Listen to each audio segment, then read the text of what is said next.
Pwede mo salita. Anong question? Sure, may opening statement kayo. Okay. Sige, sige.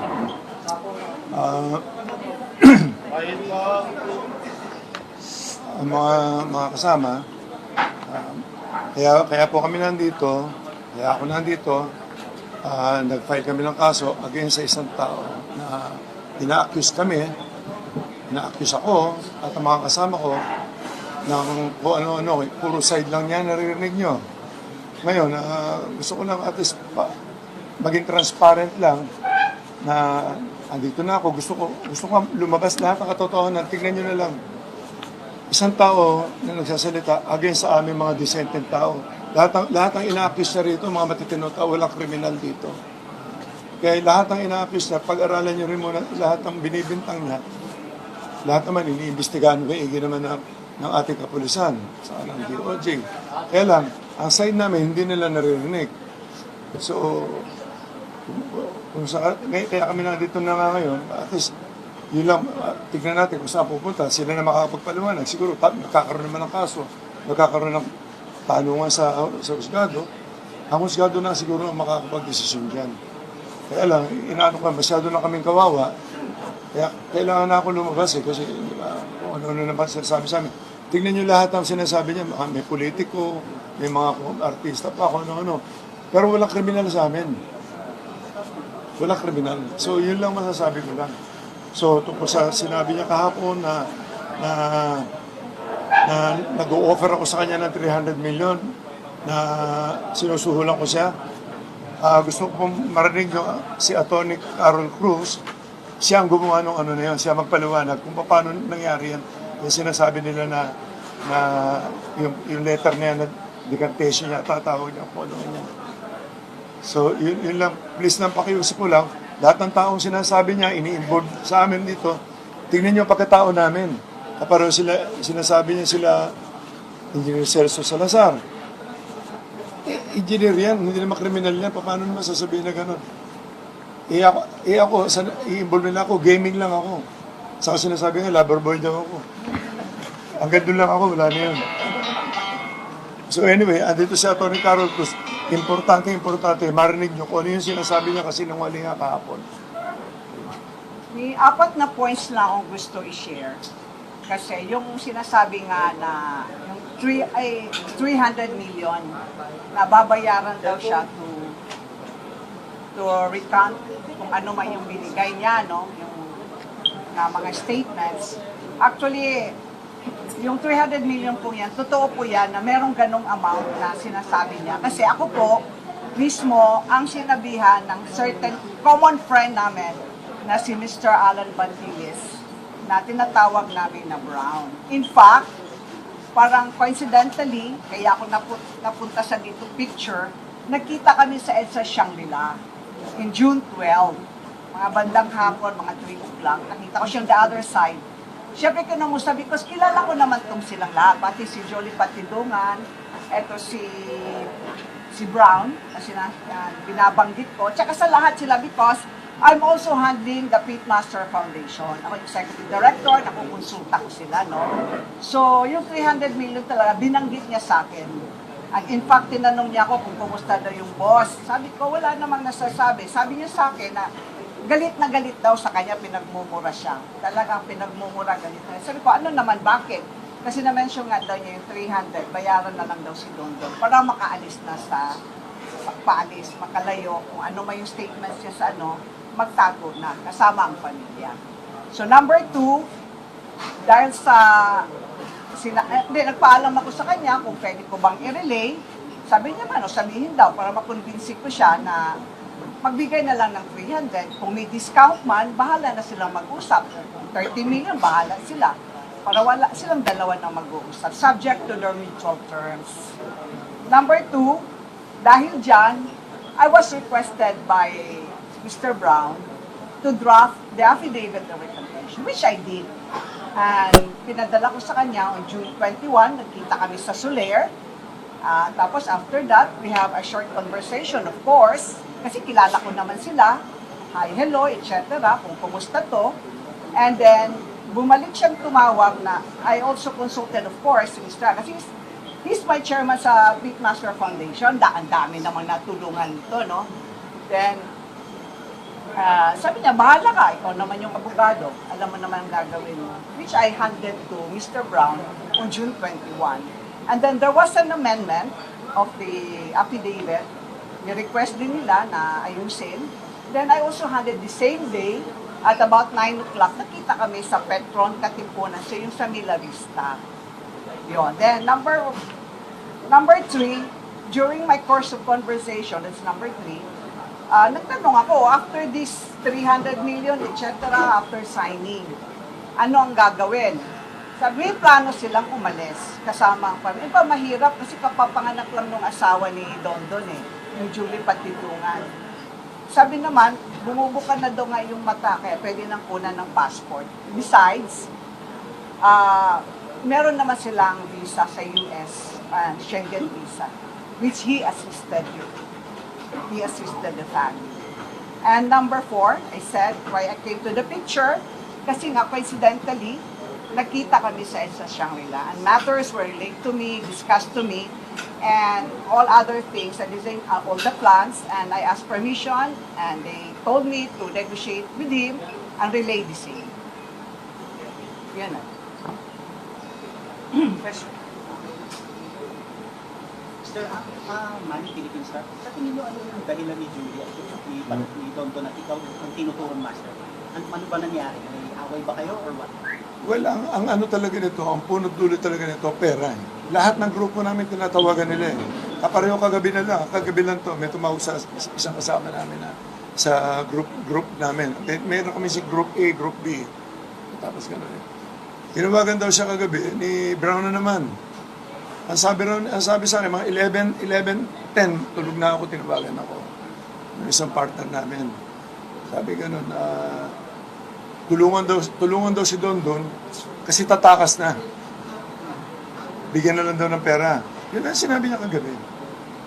So, lahat tinatawagan. Si Gretchen, tinatawagan sinasama na si Gretchen. Humihingi nung time na humihingi ng pangkampanya yung asawa. Tapos tinawagan din ni Brown. Kinausap din ni Dondon. Tapos humihingi ng papanganak. Ang dami sinasabi. Nung binlock siya, kasama na naman sa kawalang yan na sinasabi niya. So, ang grupo namin, lahat tinatawagan na isa-isa, nag-extort eh. Akala yata niya, pagkatapos yung magsalita na kung ano-anong kalokohan, pwede na siyang biglang aalis pag nakuha niya ang pera eh. Yun ang problema eh.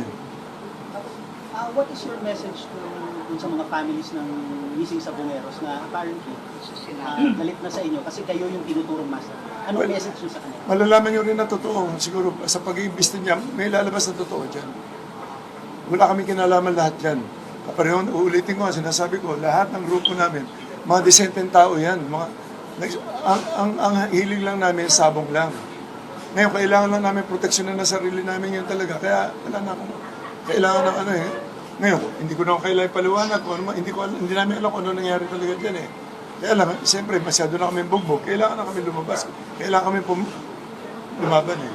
Sir, just to clarify, ano papel ni Brown? Sino si Brown? Si Brown, group B si Brown. Sila talagang pareho sila na Bisaya, hindi malalaman nyo rin in the future sa investigasyon kung anong papel ni Brown sa kanila. Pero sir, ba't kailangan ng offer mo sila ng ganong presyo sa inyo or kapalitan ng pagkakalda? Bakit may katotohanan po yung sinabi? Isa-isa tinatawagan nila, hinihingan nila ng pera. Sa akin, ang sinabi sa akin ni Brown, para maayos daw yan, bigyan ko ng 300 million. Kaya namura ko, doon nagsimula. As early as February, bago siya mag-file, bago siya gumawa ng affidavit. May mga telephone call ka rin dito eh. Actually, mapapatunayan ko sa inyo yan in the future. Depende sa kaso kasi, na talagang sila ang nakikiusap talaga na nag-extort talaga. Namura ko si Brown dahil hinihingan ako ng 300 million para ibigay daw. Para wag daw ko idamay doon sa kaso nila. Kasi sila ang may kaso, hindi naman ako eh. Anong pangalan ni Brown? Anong complete? Alan Bantiles. Sir, may Hindi nga ako, tumulong ako kay doon ng eleksyon. dahil humingi ng tulong.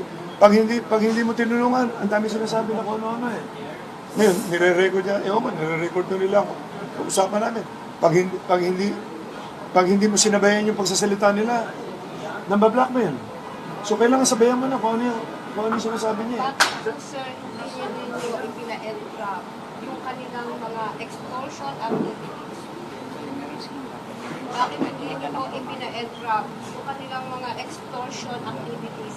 Hindi ko kasi alam na aabot sa ganito ang problema kasi hindi naman kami mga salbahing tao na magpapahamak ako ng mga tao. Hindi ko kasi ugali yun eh. Kung kaya ko isolve sa sarili ko, isosolve ko. Kung konting pera lang, katulad yan, eleksyon, humingi isa na mag-eleksyon. Yung pala naman, meron na siyang, tingnan yung kalokohan na yan. As early as February 22, nung hindi ako pumayag, tuloy-tuloy pa ang usapan namin. Nung eleksyon, humingi pa siya ng 12 million, binigyan ko pa ng 12 million. May mga resibo ko dyan, dineposit namin sa account nila. Ano klase extortion yan? Sir, anong tinakbo niya nung Mayor. Mayor mayor ng ano? ng Borobo, ng Surigao yata. Sir, may idea kayo kung sino nasa likuran dito? Wala, hindi ko masabi kung sino nasa, pero hindi ko masabi kung anong pinagagawa niya. Sir, Pero- dahil po sa pera, may nakikita ba kayong angulo na dahil po sa politika kayo ginaganito? Wala naman ako sa politika, hindi ako nakikita sa politika. Hindi ko alam kung sino nasa likod niya. Siguro, sa pag-iimbestigan din na lang ng mga pulis, siguro, makikita nila ko ang punot dulo niya kung ano yan. Hansikin nyo na lang, yung background ni Don, doon na lang. Pero Kung sir, anong may klase. kalaban po ba kayo mas malaki pa doon sa larangan ng negosyo na po? Kapakanasan po. No comment ako dyan sa ganyan sa negosyo kasi negosyo. Lagi ko siya nakakausap eh, maski nung huli. Last night. Hindi, Send ng feelers last night. nung I think last week, ito sinabi niya sa akin.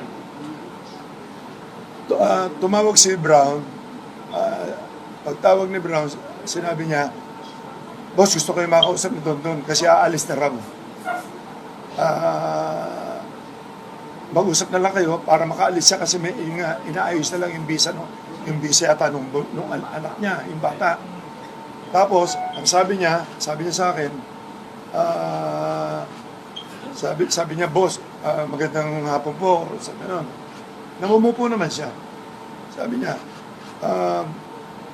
gusto ko sana iligtas kayo pero yung mga kasama nyo, dapat isama ko sila. Sabi ko, anong kasalanan namin? Ba't mo kami sasama? So medyo hindi maganda naging usapan. Sir, I was able to read your affidavit. Meron kong nakalagay doon na si Rogelio Barican is nakipag-meet kay Don. Ang sinasabi po ni Rogelio Barican, planning to assassinate you and rob yung mga properties. Okay, ganito yan. Nung nagtatago sila, okay, nakarating na sa akin yan, itong huli na lang eh. Pagka nakakainom kasi yan, ang dami masyadong kwento, ang dami mga pinaplano. Yan si Don, paglasing niya, kung ano mga pinasasabi niyan eh. Tapos, nasa isang meeting, nasa safe house sila nila na tinataguan nila, sa bad ng Parañaque daw, ilan sila dyan, hindi ko alam kung sino-sino kasama lahat, sila nakakaalam yan. Pinlano nila na, kasi noong time na yun, talagang delikado rin ang papel ko kasi nasa paligid ko, mga tao niya eh. Noong time na yun, nagtitiwala ako sa kanya. Ngayon, ang napag-usapan doon, kikidnapin ako, patutubos ako, saka papatayin ako. So, anong action na po ginawa after learning that information? Dito huli ko lang nalaman eh. Sir, kanina po, you mentioned na tinatawagan lahat, including the actress, Gretchen Barreto. Were you able to talk to Gretchen after sabihin yung pangalan nyo in line with her name? Wala namang problema kasi talaga naman kasama namin siya sa Group A eh. Pagkakaano kami, yung Group A niya, yung tinatawag, investor lang yan. Walang kinalaman sa mga operation yan. May operation, naglalaban lang sila ng mga manok. Walang kinalaman. Yung sinasabi nila sila, Eric, ako, si Gretchen, si Gretchen, nakita nyo, bumibitaw lang naman ng kuminsan-minsan niya para sa marketing lang yan, para maraming tumaya. Pero sila Celso Salazar, ang negosyo niyan, poste. Ano wala masamang record yung tao. Paano naman makakasama sa mga ganyan kalokohan yan? Kasi nasabi. Anong level ng relationship niyo po ni Judy? Kayo acquaintance, umabot na ako ba na naging magkumpara kayo, close, sharing secrets, hanggang anong level po kayo ng relationship? Naging trust. Kasi sobrang akong may tiwala sa mga tao. Ang trabaho ni Julie sa amin, siya nag-aasikaso ng mga properties namin. Pag may tinatayo mga buildings o siya rin nag-aasikaso, farm, yung maliliit na mga bahay, mabilis siya magtrabaho. Kaya nagtiwala ako sa kanya. Hindi ko alam ang mga record niya na mayroon pala sa mga murder case, may mga hold up, may pinatay pa rin ng mga pulis yata sa Caloocan. Can I speak to that? Yung issue, no? Kasi dapat malaman natin sino ang whistleblower na to. Sino ang nag-proclaim sa sarili niya na gusto niya mag-testify. Sino ang don-don na yan? Ang don-don na yan, kasi kami namang mga abogado, hindi naman kami tatanggap ng kaso pag hindi kami nag-due diligence. Nakita namin na ang don-don na to ay kriminal. He has 3 criminal cases. No? He started sa isang security company na tinanggal siya dahil sa sexual harassment. No? May nag-complain on sexual harassment.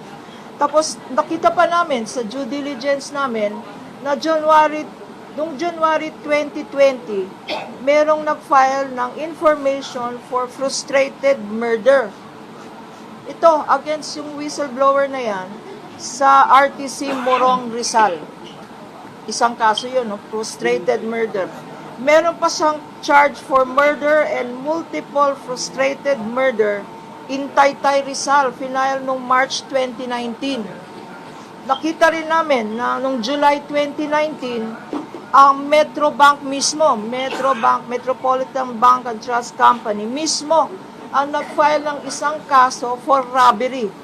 Robbery with threat and intimidation, physical injuries, and grave threats.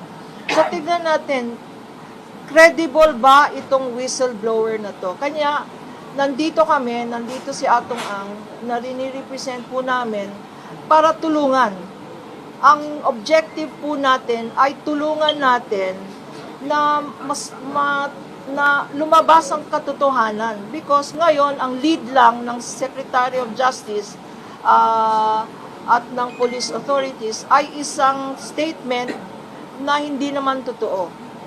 So our objective here really is to help. Sabi nga ni Sir Atong Ang, nandito po kami para ilabas ang katotohanan, because baka mag-follow ng false leads ang SOJ. Wala na namang mangyayari sa kasong to. Isipin natin yung mga families ng victims na hanggang ngayon hindi pa nakikita. Isipin natin, ilang taon na yan, more than 4 years. Kailangan malaman ang katotohanan. Sino itong whistleblower? Kagaya ng sinabi ni Sir Atong, siya po ang directly responsible. He was a farm manager na binigyan ng full trust and confidence. Siya yung in charge ng operations. 3 yan, sa Batangas, sa Laguna, at sa Manila. Siya po ang nag-hire ng mga tao. Siya ang nagko-construct ng mga building. Siya ang nagme-maintain ng property. At doon niya naisip na gumawa ng illegal na activities. Kanya yumaman yan. Meron pala siyang, nalaman namin rin sa aming investigation, na meron siyang separate na business na hindi alam ni Sir Atong Ang. Sa separate na business na yan, doon siya gumagawa ng pera, illegal operations. Meron din siyang, siguro, ang tawag ko doon, private army, napakadaming security guards, napakadaming firearms. Kaya natatakot. Yung mga alam ang ginagawa nitong Dondon na to, ay natatakot mag-come forward because may sariling operations itong si Dondon na yan, at takot na takot sila. Ngayon na sabi ni Secretary of Justice that he will help in bringing out the truth, ganun ang mangyayari. No? We will fully cooperate with the Secretary of Justice, with the investigating officers, and with the Supreme Court kung darating na doon. Attorney, question from GMA News. merong possibility na siya gawing state witness. What are your thoughts about this? Kung siya gawing state witness po, yung sumunod ko. So definition ng state witness, dapat person who is the least guilty. Sa RTC Manila na lima ang akusado, siya six ang akusado including him, siya ang pinaka-guilty doon. Because siya ang directly in charge ng operations. Siya ang may direct participation sa crimes na charge sa RTC Manila. No? So, even in the definition of a state witness or a whistleblower, he cannot qualify as a whistleblower because he appears to be the most guilty. Sir Charlie, follow up na sir. Sir, kung kayo pong target ng si London, bakit po sir nilamay niya pa yung iba pang mga tao, yung pangalan ko siya ng celebrity, yung mga siya dito, kung kayo po ang pinaka-target mo? Dahil nga sa extortion, tinatawagan nila isa-isa. Ang hindi magbibigay, yun ang sasabihin niya pangalan. Yung original lima, sinasabi niya parang 15, 16, 17. Ngayon, 4 na lang kami. Hindi ko alam kung ano yun. Confirm ko lang po, ang manahin ko natin Complaint. Lima ang final na complaints today. Ang unang-una yung robbery, attempted robbery with intimidation and force. No? Ang pangalawa, meron tayong grave threats, meron tayong grave coercion, kasama dyan yung mga extortion, meron tayong slander, yung mga pinagsasabi niya na wala namang katotohanan sa media, destroying the character or reputation of innocent people. No? At panglima, meron tayong tinatawag ng incriminating innocent persons. So, 5 ang final na kaso today sa prosecutor's office. Hey, Sir Charlie po. Sir, would you know po kung yung mga kasama niyo po sa grupo will also file case against this person? Well, magpa-file, I think lahat ng minention yung pangalan, kaparoon nila Engineer Salazar, sila Mr. Eric De La Rosa, I think si Gretchen, magpa-file sila ng kaso siya. Sir, is your age? Sir, are you saying na kung mayroon bang totoong ay utang o may nalalaman dito sa kanya? Siya yun, si Julie. Ano? Kung meron man may nalaman sa krimen, Si London yun, at hindi kayo. Wala. Basta yung side namin, wala kaming nalalaman. Hindi ko alam si Julie, depende si Don kung ano maging resulta ng investigasyon. Wala akong masasabi dyan. Sir, from Bobo Radio. Sir, hindi po kaya parang diversion ng practice na London na outside the clinic sa kaya kayo pinupulong. Well, ang basa ko sa kay Don, tingin ko talaga makitid ang utak niya. I think pera-pera lang talaga habol niya. Isipin mo sinasabi niya, pati kagabi. Bigyan siya ng pera kasi tatakbo na raw. Pakakala niya, yung ginawa niya, pwede niya takbuhan lang bigla. Hindi ganun eh. Kasi sanay naman yata sa kumuha ng pera, tumakbo. Hindi ko alam ang background niyan eh. Sir, tama po yung narinig. Tama po yung sinabi niya. After niyang naglabas ng statement against you, hiningan kanya ng pera. Tama po. Since February pa, hindi pa. February pa siya humihingi. Nalaman ko na mayroon siyang affidavit na ganyan. Parang May yun eh. Tapos nalaman ko, kasi umiikot yung ano niya, affidavit niya, nag-leak eh. So just to clarify, sir, wala kayong ginuto sa kanyang gumawa ng anumang krimen. Of course hindi. At siya lang yung maaaring gumawa ng mga krimen na inigitan laban sa inyo. Well, hindi ko masabi. Tingnan mo, sinabi niya sa akin, gusto niya umalis na. Sinabi niya sa akin, mas kinukuli. Maayos na lang daw niya, makumpleto niya lahat. Sinasabi niya Portugal, sinasabi niya US. Hindi ba niya naisip ang dami niyang ginawa rito? Pwede ba pumirma na lang siya magre-recant lang siya? Siyempre, kakasuhan din siya ng mga perjury kung ano-ano. Hindi niya naiisip yun eh. So you would ask for departure order against him para hindi makalabas. Well, hindi ko alam. Ang government na ang bahala dyan. Kung ano man ang lumabas sa investigasyon nila. In your part, sir, may nag-file na kayo ng kaso laban sa kanya. You ask the court to out for departure order. Well, kung pwede. Mas okay yun. Yes. Sir, may sinabi na po yung Malacanang kahapon na si BBM po ay sersado dito sa kaso ng isip sa Bumeros. Para po malabas na rin yung katotohanan. You're saying, sir, kanina sinabi mo na wala ka pong alam. Are you feeling para kung ano man po yung kung meron o wala, pwede kayong matanong ng BI po kaya, ano po, sinusuportahan niyo siyempre yung sinabi ng Malacanang na para malaman yung kung katotohanan. Kasi prominent figure po kayo sa word ng sabong. Of course, kaya naman ako nandito. Yun na yun eh. Nakikipag-cooperate na nga ako. Sinasabi ko lahat kung ano yung nalalaman ko. Kung ano yung abot lang ng isip ko. Mayroon sabihin ko yung mga hindi ko alam. Ganyan. Kaya tatanungin niyo ako about the case ko, ano nangyari sa mga ano. Hindi ko alam yun. Yung nalalaman ko. Wala kami.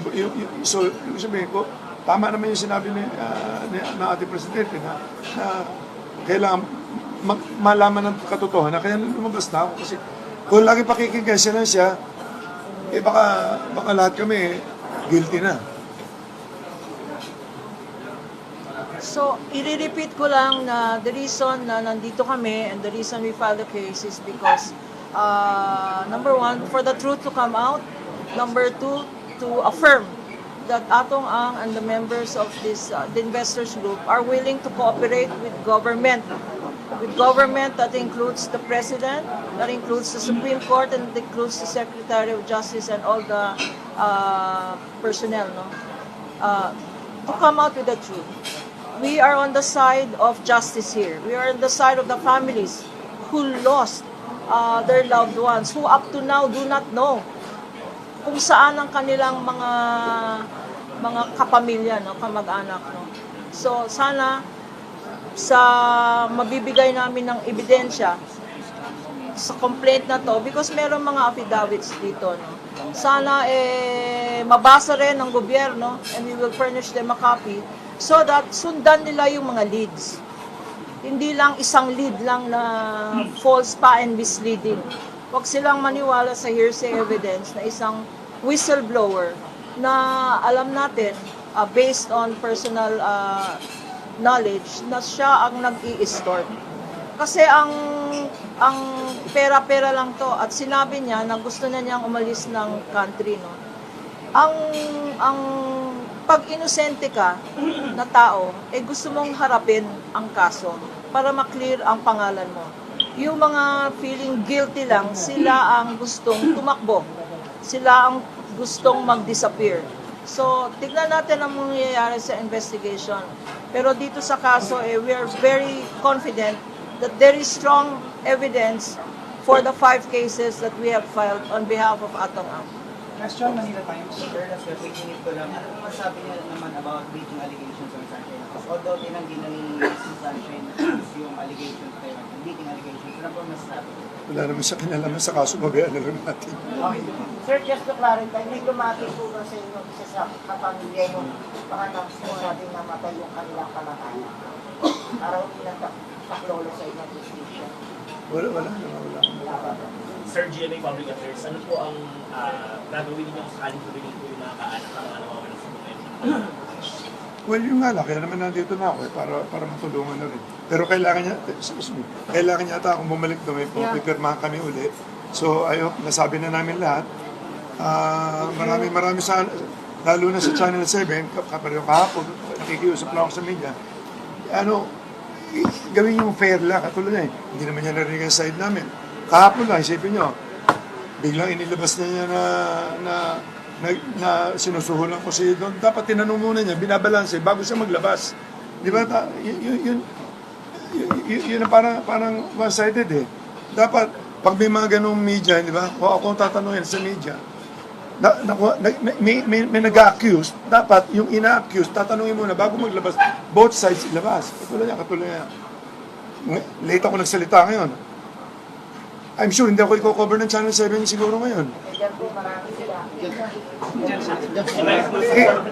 Talaga ito simula umpisa mo. Hindi ko alam kung pinopondo, gumawa pa sila ng pelikula. Ako na naman ang kontrabida, ayoko nga mag-artista eh. Simula bata ako. Lagi ako kontrabida eh. John, Ayan, kasalanan ni Jolly. Bakit pala sa Mandaluyong sila pa yung kaso? Bakit hindi sa Mandaluyong? Bakit po sa Mandaluyong kasi hindi sila pa yung kaso? This is his place of residence. Dito ako nakatira dito ako lumaki sa Mandaluyong talaga. Lumaki ako sa tabi ng squatter talaga kami. Ako lumaki. Kilala ako dito. Talagang dito ako lumaki sa Mandaluyong. Dito wala akong record na, maski magtanong kayo rito, dito ako simula 3 years old, 4 years old yata yun. Wala akong kaso dito maski na ano. Last question po, may pipirmahan pa sa prosecutor. Sir, laban na ito ng he said, she said, bakit po kayo, sir, ang paniniwalaan, dapat po ba wala ng taong bayan sa tutukumin? Bakit po, sir? Well, hindi ako pareho na ng Channel 7 na hindi binabalanse lahat. Ang gusto ko lang balansehin niyo muna bago kayo maglaba. Ako, pakinggan niyo lang side ko. Ngayon, i-analyze niyo ngayon doon sa side na sinasabi ni Don. Number 1, tingnan niyo pagkatao niya, pagkatao ko, pagkatao namin lahat. Wala naman kaming history na pumapatay ng tao. Di ba? Paano mangyayari yan? So, balansehin lang natin. Kasi labas tayo ng labas na para mapanood lang, ilalabas natin, araw-araw nilalabas natin si Don, series pa. Di ba? E paano na kami, pag sasalita kami, hindi naman ilalabas ng totoo. Ngayon, nandito kayo lahat, kayo na mag-analyze. Nagsisinungaling ba mukha ako? Hindi, sabi ko lahat ng totoo. Sa punto po ito, sir, for sure, nakikinig po at nanonood si Don. Pati Dongal, ano pong gusto nyo direktamente sabihin sa akin? Well, Magsabi na siya ng totoo. yun ang nasabi ko na, Don, mag-isip ka doon. Kung ano man ang mga, huwag ka na magsinungaling. Tinuri kita parang anak ko eh. Hindi ko alam na ganyan kakasama. Pati ako, papatayin mo pa, kikidnapin mo pa ako. Yun lang, ganun lang kasimple. Kailangan ko ng proteksyon na ng sarili ko na. Tsaka ang grupo namin, kawawa na kami masyado. Yun lang. Maraming salamat.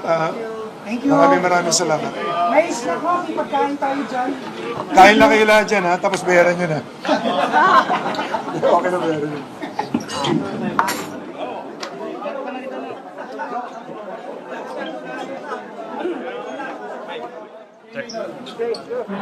Tiyaman, nang lumabas sa inyo ng June 20, ano po ba?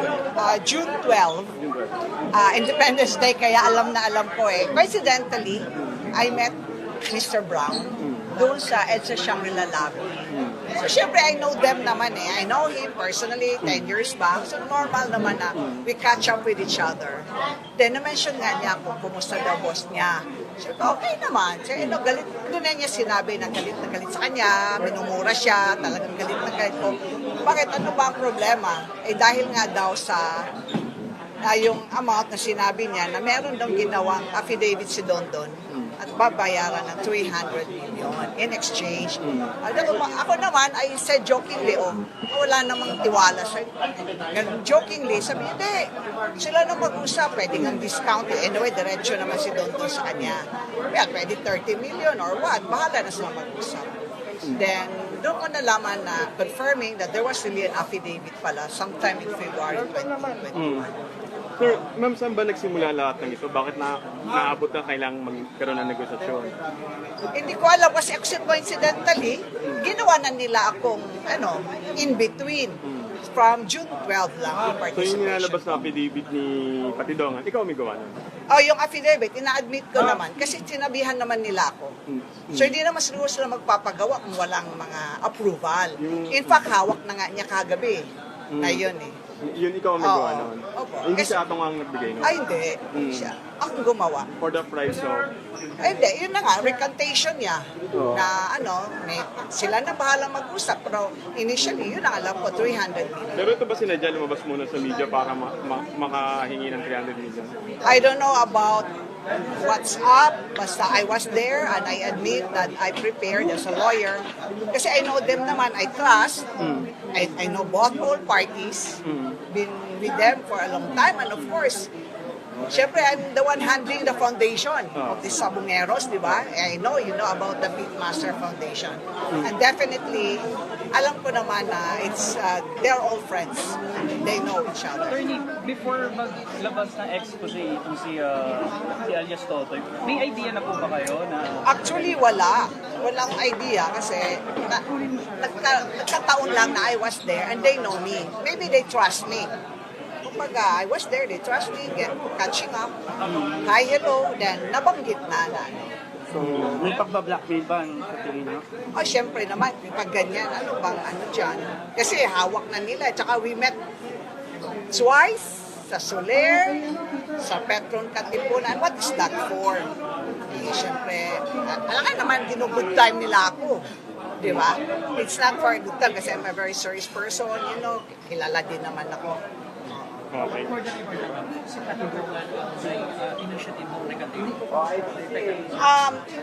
Hindi ko nakausap si Pandidongan ha. It was Mr. Brown. Mr. Brown, si Alan Bantiles. Siya po ang may initiative na magkaroon ng Oh, siya talaga. Tapos mini-mention naman niya. Then I believe na they're in talking terms. Kasi syempre, if you are friends naman, you know naman the keywords, Pero di ba? wala pang alias Totoy that time. Wala pa at the time. Pero 300 billion na po yung Nabanggit na. Okay, may the- amount na. May amount na 300. Eh, kung gusto nga daw is to humingi ng discount. O kung duda, then give it directly kasi nag-uusap naman. So I know that they are talking, si Dondo naman ang are talking. Kasi parang syempre, pagbalik naman, itong gusto. Parang 1+1 baga, di ba? Although I haven't talked to him, but it's just 1+1. Ibig sabihin, ma'am, si Bantiles ang nagplano ng lahat. Well, I can only say, base lang doon sa alam ko. And dalawang drafts to ang binigay ko. Hindi naman 4 as he claimed. As early as June 21 in 21. Pero yung first meeting, was more on catching up. Knowing also anong plano. After the 300, anong plano. Kasi I'm also a lawyer and I wanted also to advise kung sino man yun. Kasi I read the affidavit of the CIDG. Nandun na yung mga names. So I wanted to know hanggang saan to. Normal naman. May sinam pa rin po kayo against dito kay alias? I'm just corroborating what I know about confirming that there was really an amount of 300 million subject to terms and conditions of both mutual parties. pero first meeting niya ng February, ino-offer na yan. Sinasabi na. Actually, hindi ko naman sila na-meet ng February. Kailan ba yung first meeting? June 12. That's June 12. Independence Day. Nagkataon lang naman. So, since then, I was naatasan na. Pero kung bakit may recantation na wala pa siya sa media, hindi pa siya lumalabas? So, Then, planado. well, after, I don't know. Basta after that, lumabas na rin siya eh. Then, kaya may recantation. Okay. Thank you, ma'am. Lumabas siya after a few days eh. Thank you, ma'am. Tinawagan nila.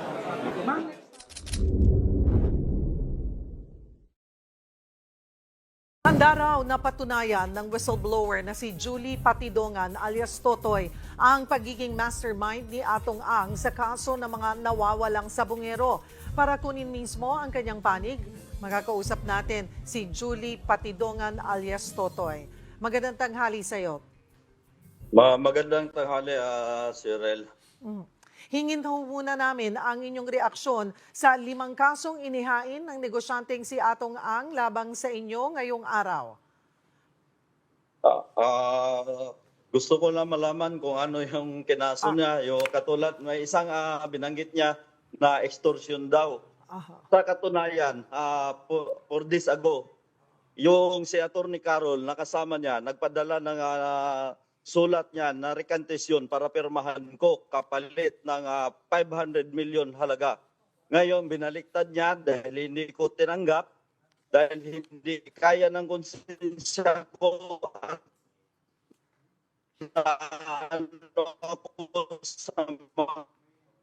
Hello, sir? namatayan. Sorry. Kaya sabi ko, kung fake billionaire ko daw, sinagot ko lang na gano'n ang nangyari, na extortion ang ginawa niya sa akin, na sa katunayan may black and white na recantation na binigay sa akin para papirmahan, para baliktarin lahat ng sinasabi ko. Mr. Atong Ang, yan lang masasabi ko sa iyo. Huwag ka magtago sa katotohanan. alam mo to, ikaw mismo nag-utos sa akin at ikaw mismo ang nagsabi dyan sa grupo ng mga pulis na iligpit na yan. Paano mo sabihin na hindi ko alam? 15 years, almost 15 years na tayo nagsama. Bakit sabihin mo, ako pa ngayon nagsisinungaling? Mr. Atungang, ano nangyari kay Chavit noon? Na ginulo mo, napatayin nyo rin. Tingnan mo, nagulo rin ang buhay mo. Ngayon, kumuha ka pa ng witness na yung nagbitbit sa missing sa Bungero, yung nakapula kanina na sa likod mo, na si Rogelio Toto Burican, at saka yung nakasombrero na naka-white, na si Rodelo Anigig, sila ang bumitbit na nakuna na binalita sa Channel 7. Para alam mo lang, wag ka magtago sa palda ng nanay mo, Mr. Atungang. Okay, 5 kaso po ang inihain sa inyo. Yung sinasabi natin na extortion, ang sinasabi nyo po ay mayroong idinraft na recantation na para pirmahan nyo. At pag pinirmahan mo yon ay bibigyan ka ng 500 million? Ganun po ba yon? Mayan, hindi kaya ng konsensya ko at pamilya na dito ang pinag-uusapan. Pero ang sinasabi ho nila ay kayo ang nangingikil sa kanila at 300 million pesos at nag-iikot daw ho kayo para nga doon. At mayroon din daw silang mga pruweba and mga messages and pieces of evidence na makapagpapatunay na kayo ay nangingikil. Nakakatawa naman, isang bilyonaryo, isang makapangyarihan na tao, kikilan ko. Ubod ng sinungaling yan, Azirel. Alam mo na yan. Kaya katulad ng sinabi ko kanina, ang ganyang mga witness against sa akin, yun yung suspect na bumitbit ng dalawa ng nawawalang missing sa Bungero. Yun yung si Rodelo Anigig at si Toto Roger Burican. Yung nakapula kanina, yan yun. Kaya kong patunayan at mayroon akong lahat ng sinuot niyan at may tattoo yan sa paa. Kahit tingnan nyo yung video, may tattoo sa paa yan si Rogelio Toto Roger Burican. May naganap ba talagang transaksyon, usapan o text messages na maaaring magpaliwanag sa pagitan ninyo ni Mr. Ang? Kailan kayo huling nakapag-usap? Nakakahiya sa... ilabas niya. Kung totoo yung sinasabi niya, ilabas niya. Wala akong, simula noon na tinatawagan niya ako, na nagmamakaawa siya sa akin, simula noon na nirecord ko ang mga sinasabi niya, hindi na yan tumatawag sa akin at hindi na nagtitext kasi gagamitin ko against sa kanya yung mga sinasabi niya. Kailan ito nangyari? Kailan lumapit sa'yo, kailan ka tinawagan?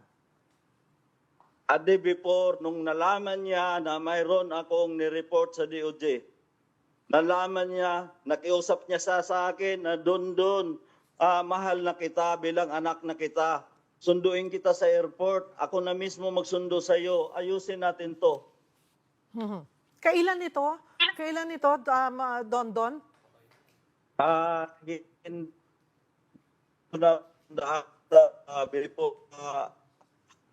Ang alam ko nito, after election, yun ang natatandaan ko. Yung sinasabi mong nakikiusap At saka, siya... nakakahiya. Go ahead, Don. At saka yung mga sinasabi niya sa media, ang galing niya magsinungaling. Nanghingi daw ako sa kanya para daw sa panganganak ng asawa ko. Mr. Atungang, may pera na rin ako dahil sa negosyo natin. Hindi, kahit kailan, hindi na ako magmamakaawa sa'yo. Hindi ako magmamakaawa sa'yo dahil ang pinaglaban ko dito, buhay ng pamilya ko, Mr. Atungang. Kaya kong patunayan, ang sinabi, gusto mo yung pamilya ko, biruin, napakawalang hiya mo, inaanak mo pa yung anak ko. Ang sabi mo pa, ubusin na yan dahil sakit sa ulo yan. Para alam mo lang, Mr. Atungang. Noon hong sinasabi nyo na nilapitan ka, paanong paglapit, paanong pakiusap? Tinawagan ka ba ni Mr. Ang Nagkita ba kayo? Nag-usap ba kayo sa telepono? Or mayroon kayong exchanges ng messages? Don. De, tinawagan niya ako. Kaya ko yun ipatrace doon yung Don? Alright, sorry ha. Medyo nag-freeze ka lamang.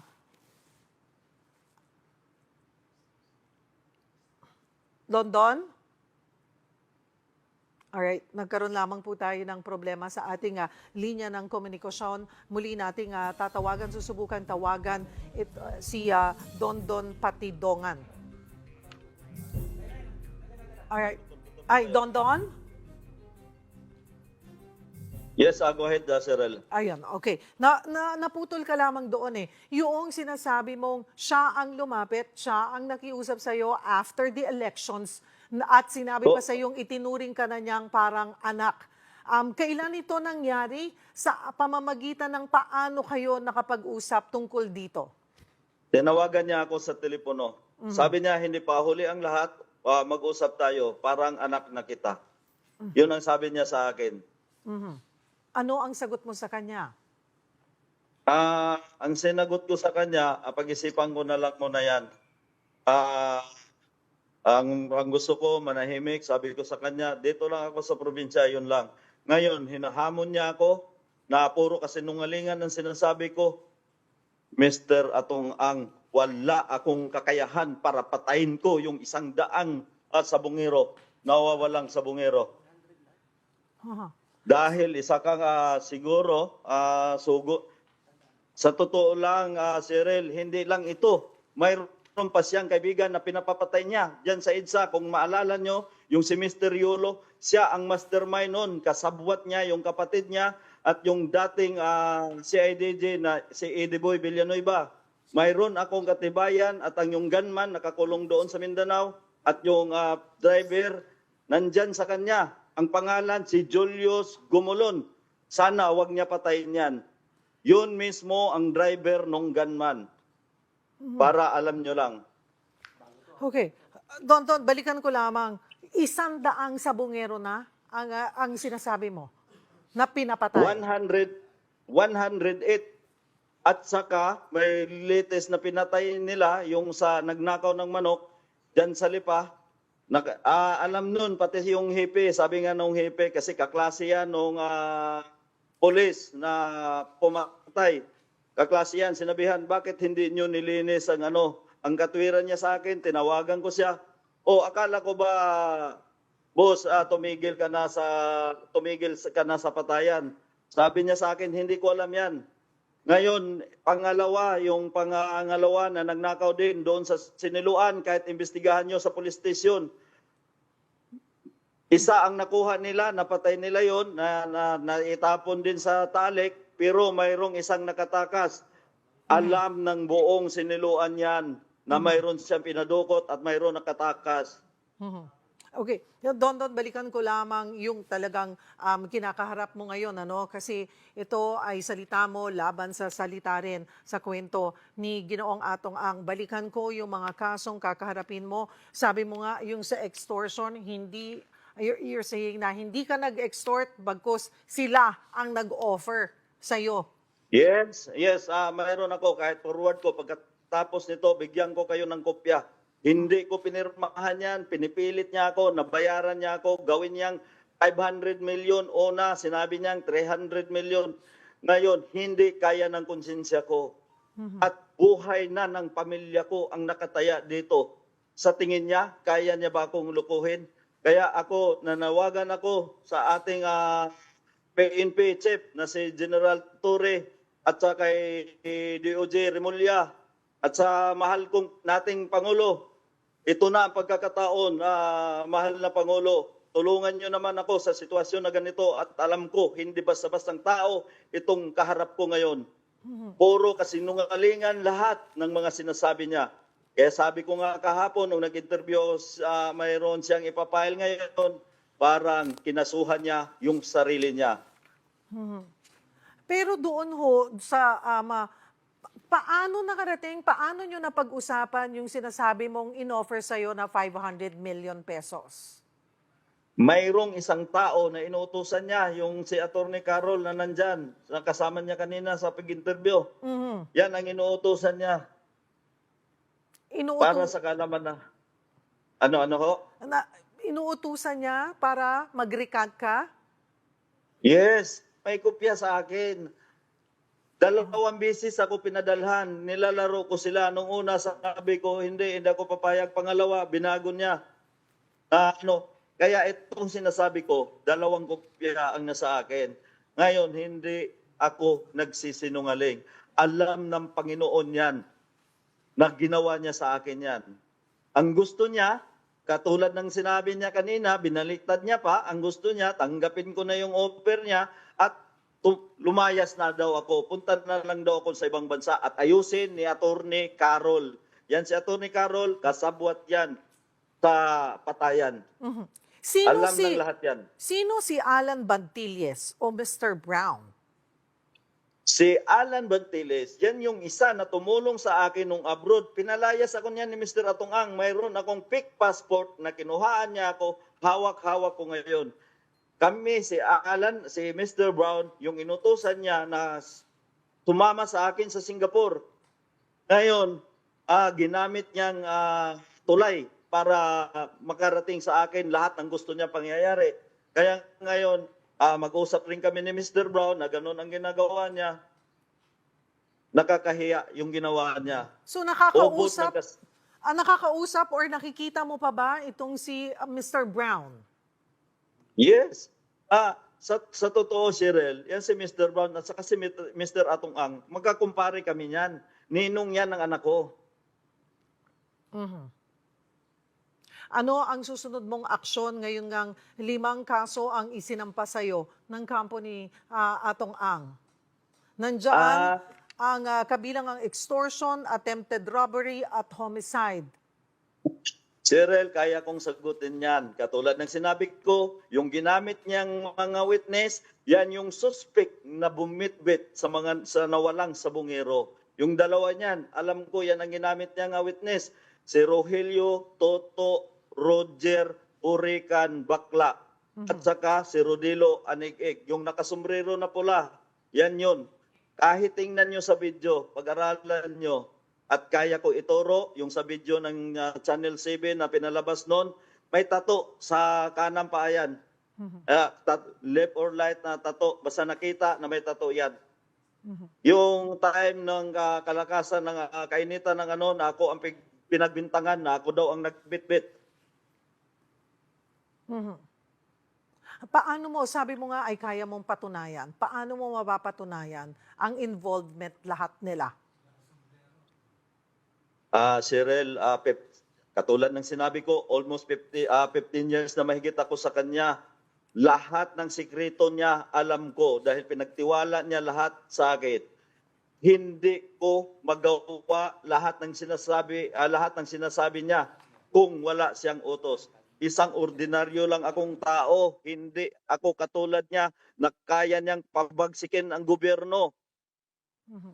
Anong matibay na hawak mong ebidensya laban kina dito sa mga sinasabi mo na sangkot nga sa missing sa Bungeros?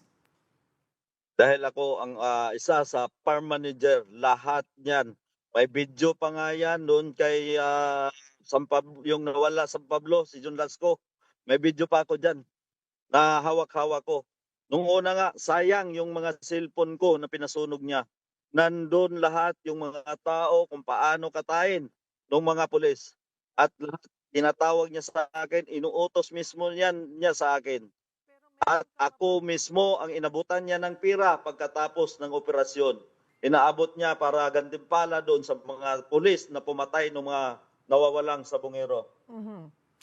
Sinasabi nga nila na iba yung pag sinasabi lang or sinasambit, may mga matitibay ka bang maipapakita or ilalabas din na ebidensya na nagpapatunay dito sa mga nangyaring ito? Yes, mayroon ako, may mga butcher ako na binabayad dyan sa mga pulis na yan. May mga butcher ako, ang mali lang nila, hindi lang nila nakuha yung butcher sa akin. May mga pizza, may mga taon, at may mga tao at may pirma kung sinong kumuha. at saan ko kinuha yung pera na yon at saan ang galing. Galing yan mismo kay Mr. Atong Ang. Doon sa sinasabi mong pinasunog yung mga cellphone mo, may mga ibang videos ka pa ba na ilalabas? May mga natago ka bang mga videos na mailalabas?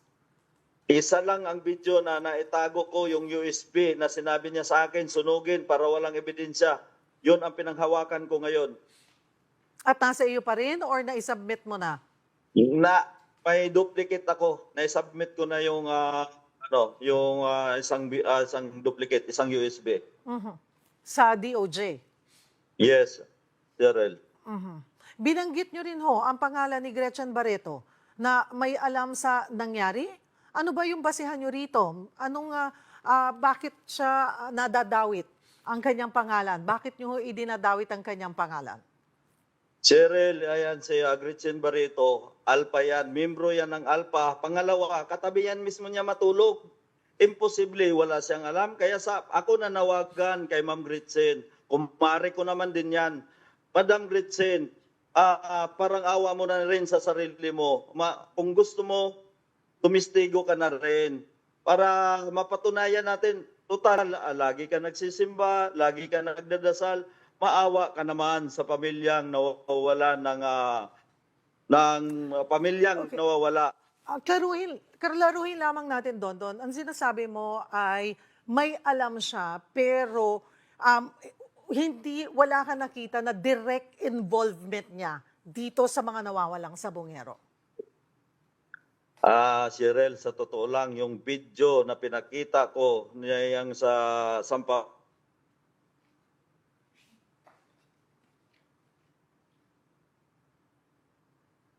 Don?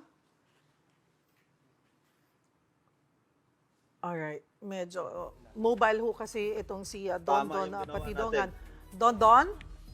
Yes. Alright, Cheryl. ulitin lamang natin. Ayun nga, kasi binanggit mo yung pangalan at ngayon ay may panawagan ka kay Ms. Gretchen Barreto. Pero ang tanong namin ay, dahil ba close sila ni Ginoong Atong Ang or may nakita mo ba or alam mo ba na talagang may direct involvement siya dito sa missing sabongeros? Yes, Cheryl, kasi sila nag-usap-usap din yung mga yan. Bago mangyari yung mga krimen na yan, nag-usap-usap yung mga yan. Mayroong ibang ayaw pumayag, pero majority yung pumayag. Ang sabi nga ni Mr. Atong Ang, kung hindi natin gagawin ito, babagsak yung negosyo natin. Kaya yan sila, nag-agree yan, kasama yan si Gretchen Barreto. Mayroon pa bang ibang personalidad? May iba pa bang kilalang tao na papangalanan o na involved dito? Politiko or iba pang personalidad? Cheryl, mamaya siguro pangalanan ko na yung mga pulis para marinig naman ni General Torre. Buhay ko na yung nakasalalay dito. Sa totoo lang, pinaliparan na ako ng drone. Alam ko kung sino ang... Maliban sa pulis, ay may iba pa bang personalidad? May involved din ba ditong mga politiko? Dahil may mga lumalabas na congressman daw or senador daw. Mayroon bang ganon? Cheryl, ang gusto lang ni Mr. Atong Ang, idawit yan para may kakampi siya sa kalukuhan niyang ginawa. Yan ang totoong istorya niyan. Pati yung apat na akusado na tinuruan niya na ako ang ituro na mastermind. Nandun sa farm niya yan, andun nakatira, andun ang pamilya, inalagaan niya yan at binigyan niya ng pera para gamitin niya against sa akin. Halata. Sabi ko nga, Cheryl, kahit baliktarin nyo ang tanong nyo sa akin, kaya kong sagutin. Pero subukan mo tanungin yung apat na yon. Tingnan natin kung makasagot ng diretsa sa inyo yon. Sino ang mga pulis na involved po? Sa ngayon, itatanong ko muna sa abogado ko kasi sinabi ko na kanina na mamaya konti, kailangan ko na silang sabihin kasi kung hindi ko sabihin yan, paikot-ikot sila yan sa bahay ko. Sila mismo. Ano ang pinakamataas na posisyon ng pulis na ito? Ilan silang pulis? Colonel, Major, Kapitan. Yan. At Ilan- may mga sibilyan. Kumusta na rin ho ang lagay nyo? Kasunod nitong mga revelasyon ninyo, ay sinasabi nyo ho ay pinapaikutan na kayo ng drone? Drone, yes. Pinaliparan ako ng drone. At saka may patong na ako sa ulo, 50 million, Cyril. Kaya yan, si Mr. Atungang gusto niya ubusin yung pira niya. Magmamalinis lang siya. Sabi ko nga kanina, sayang yung binayad niya sa attorney. Sana ibinigay niya na lang doon sa mga namatayan. Alright, siguro ano ho ang ating mensahe kay Atong Ang kanina ay nasabi niya na parang itinuring ka na niyang anak. Yes, itinuring ko siyang tatay. Umiiyak nga ako sa harap niya pag may mga problema ako. Pero ang hindi ko matanggap, Cyril, yung patayin niya buong pamilya ko. Okay lang sana na ako lang yung patayin niya. Tanggap ko yun. Pero ubusin niya yung pamilya ko, hindi ko matanggap yan. Katulad ng sinabi ko, inupiran niya ako ng pera para ayusin. Hindi kaya ng konsensya ko natanggapin yung inoffer niya sa kanya. Sa ngayon, ako pa ang ginawa niya, nag-extort ako sa kanya, napakalaking tanga naman niya. Maraming salamat, Julie Patidongan alias Totoy. Salamat sa iyong oras.